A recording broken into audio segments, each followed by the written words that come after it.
Let me ask you a question. How many conversations have you had over the years where people just assume the church is fading? That the pews are only getting older and emptier? What if I told you that story is only half true? In fact, in some churches, and I mean right now, in 2025, there's a quiet but remarkable surge happening. But it's not happening everywhere. It's a story of two very different paths, and it tells us something profound about what the next generation is actually searching for. Today, we're going to look beyond the headlines to understand why young converts are flocking to traditional Christianity. The signs are popping up everywhere, surprising commentators who wrote off faith. High-profile conversions from people like actor Shia LaBeouf or author Ayaan Hirsi Ali make the news. But the real story is on the ground. Look at the data. In Britain, after decades of decline, both Pentecostalism and Catholicism have seen remarkable growth since 2018.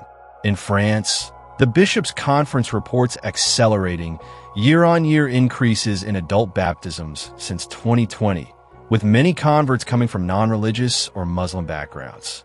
In the United States, major news outlets report surges in mass attendance in places like Manhattan. The author of the article I'm drawing from lived this.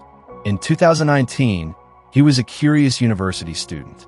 Among his 5 closest friends, only one was a practicing Christian. Today, in 2025, all 5 are. That's a powerful personal snapshot of this shift. Here's the critical detail buried in the noise. This is not a universal revival. It is highly selective. A major 2025 report called The Quiet Revival, done by the Bible Society and YouGov, made this stunningly clear. In the UK, among 18 to 25-year-olds, there are now twice as many Catholics as Anglicans. Similar trends are hitting mainline Protestant churches in the US, Netherlands, and Switzerland. They're still shrinking fast. So why do some grow while others fade? Professor Stephen Bullivant's research contrasts dead strains of Christianity, which continue to decline, with live ones, where people can encounter the gospel as something new and exciting. Think of it like a river.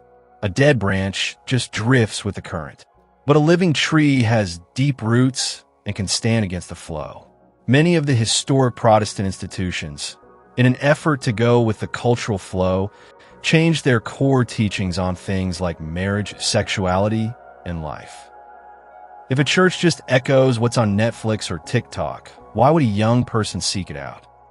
So, what defines a live church attracting the young? The revival is led by 2 seemingly different groups: charismatic/Pentecostal churches and traditional Catholics and Orthodox. Their styles are opposites, but they share a crucial secret. First, the charismatic zeal. For these communities, the greatest strength is a passionate, personal relationship with Jesus. It's about vibrant prayer, spiritual intensity, and treating faith as foundational, not optional. It offers a powerful, emotional encounter that a sleepy, uncertain mainline church often can't match. Second, the traditional anchor. For Catholics and Orthodox, the draw is clarity, history, and sacrament. In a world of chaos and existential angst, they offer intelligent, firm answers. What is marriage? What is sin? What is our purpose? They provide robust, centuries-old answers. Furthermore, they offer enchantment, mystery, beauty, liturgy, and a sense of the supernatural, in a world that feels increasingly cold, materialistic, and dreary. The real epicenter of this revival is in the traditional corner of the Catholic Church. It's where conviction meets community. Look at the evidence in the UK.